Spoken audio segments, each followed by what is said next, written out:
Hello friends. पहली कहानी है धूर्त साहूकार और चालाक लड़की। बात बहुत समय पहले की है। एक किसान को अपनी बुरी आर्थिक स्थिति से हार मानकर गांव के ही एक साहूकार से कर्ज लेना पड़ा, लेकिन काफ़ी वक्त बीत जाने पर भी वह साहूकार का ऋण नहीं चुका पाया। गांव का वह साहूकार बूढ़ा और देखने में बदसूरत था। उसके अनुचित स्वभाव के कारण गांव में उसे कोई भी पसंद नहीं करता था। किसान के परिवार में उसके और उसकी बेटी के सिवा और कोई नहीं था। उसकी लड़की बहुत ही सुंदर और अच्छे स्वभाव की थी। किसान ने उसे बड़े ही लाड प्यार से पाला था। वह अपने पिता के साथ ही खेतों में काम करती, पर एक दिन उस बूढ़े साहूकार की नज़र उसकी खूबसूरत लड़की पर पड़ी और वह उस पर मोहित हो गया।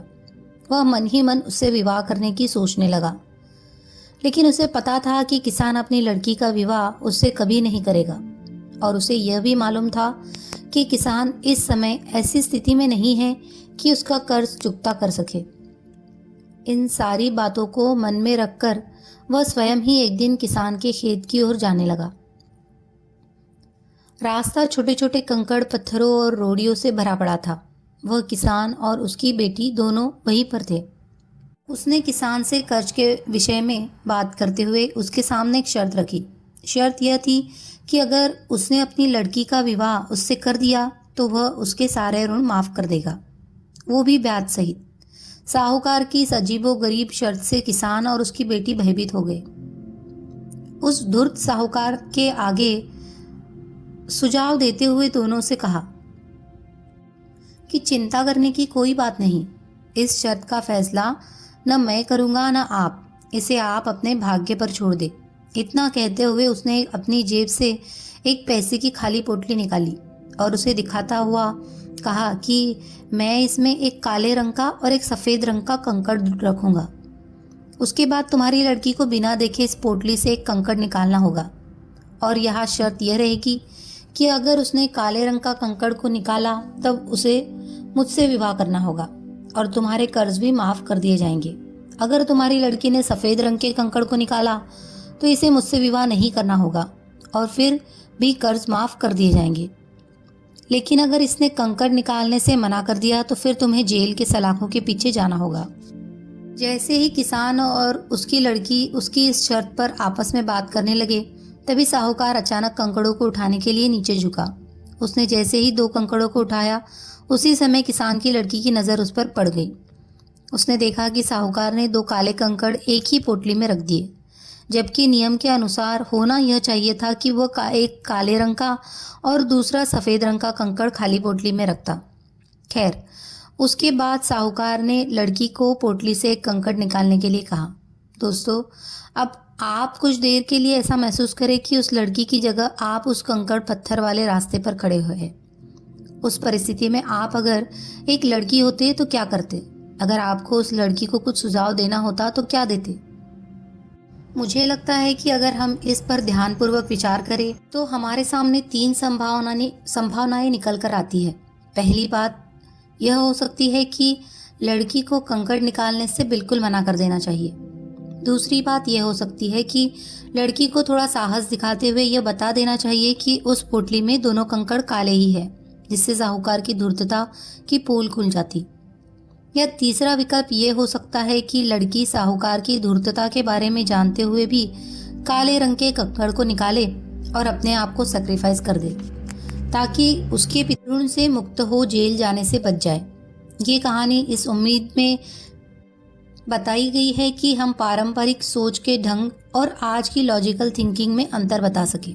उस लड़की की इस दुविधा को हम ट्रेडिशनल लॉजिकल थिंकिंग से सॉल्व नहीं कर सकते। तो चलिए हम ही बता देते हैं कि आगे उस लड़की ने क्या किया। किसान की लड़की ने साहूकार से कहे अनुसार पोटली से कंकड़ निकाला और उसे बिना देखे हुए जानबूझकर कंकड़ पत्थरों से भरे रास्ते पर धीरे से उछाल दिया, जिससे जल्द ही वह काले रंग का कंकड़ अन्य कंकड़ों में मिल गया। उसके बाद उस लड़की ने झूठा खेद व्यक्त करते हुए कहा, ओह, मैं कितनी लापरवाह हूँ। साहूकार इस बात से लड़की पर थोड़ा क्रोधित हुआ, लेकिन फिर उस लड़की ने मामला संभालते हुए आगे कहा कि चिंता न करे, अगर आप पोटली खोलकर देखें कि उसमें कौन से रंग का कंकड़ बचा हुआ है तो यह साफ हो जाएगा कि मैंने कौन सा कंकड़ निकाला था, काला या सफ़ेद। हालांकि यह तो निश्चित था कि बचा हुआ कंकड़ काले रंग का ही होगा, क्योंकि जैसा कि आप जानते ही हैं, साहूकार ने पोटली में दोनों ही कंकड़ काले ही रखे थे। तो इस प्रकार यह सिद्ध हो गया कि लड़की ने सफ़ेद कंकड़ निकाला है। अब साहूकार चाहकर भी अपनी बेईमानी और धूर्तता को प्रकट नहीं कर सकता था। इस तरह उस लड़की ने बड़ी चालाकी से अपने विरुद्ध खड़ी परिस्थिति को अपने पक्ष में कर लिया। तो इस कहानी से आपने क्या सीखा? दोस्तों, इस कहानी से हम आपको यह बताना चाहते थे कि समस्या चाहे कितनी भी जटिल क्यों न हो, हम उसके बारे में सोचने और उसे सुलझाने के तरीकों को बदलकर उसका समाधान आसानी से निकाल सकते हैं। हमारी अगली कहानी है आप खास है, यू आर यूनिक।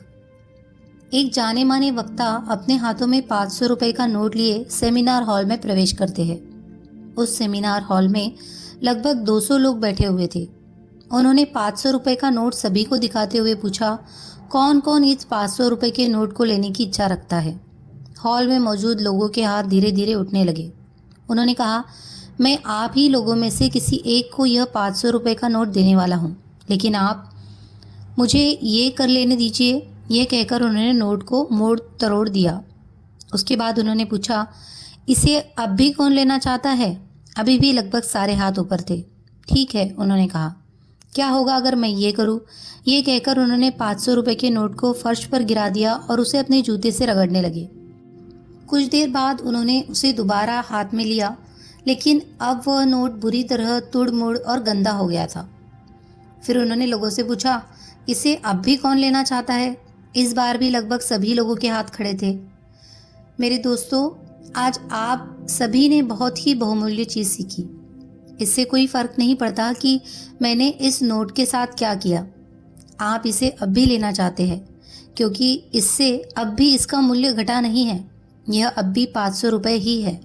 यही चीज़ हम सभी के साथ होती है। कई बार हम अपने जीवन में गिरते हैं, कठिनाइयों से लड़ते लड़ते थक जाते हैं, अपने गलत निर्णयों से भारी मुसीबतों का सामना करते हैं। इन सारी परिस्थितियों से जूझकर हम अपने आप को मूल्यहीन और बेकार समझने लगते हैं, लेकिन इसका कोई अर्थ नहीं है कि हमारे जीवन में क्या हो चुका है और भविष्य में क्या होगा।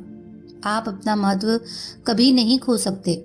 आप खास है, इसे आप कभी न भूलें। अंत में हम यहाँ इस संकलन को एक और लघु शिक्षाप्रद कहानी के साथ खत्म कर रहे हैं।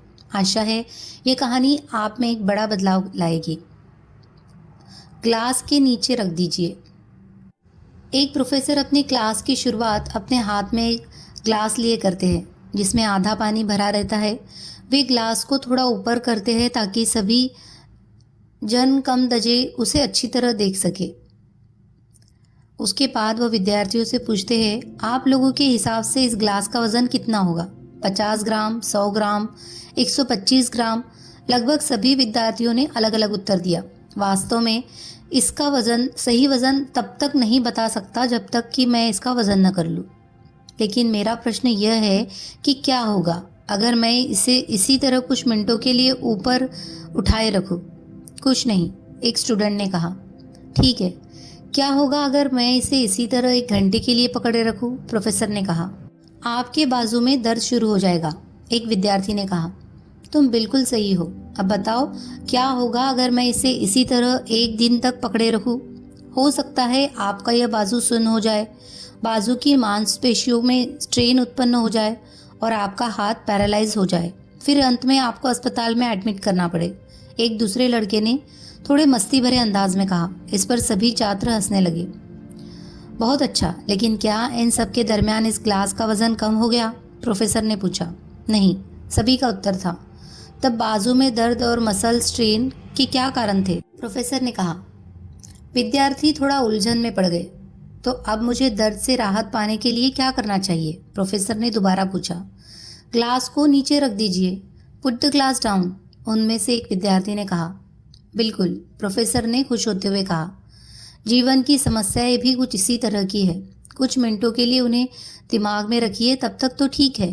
कुछ घंटों तक उनके बारे में सोचते रहिए तो वे दर्द देना शुरू कर देगी।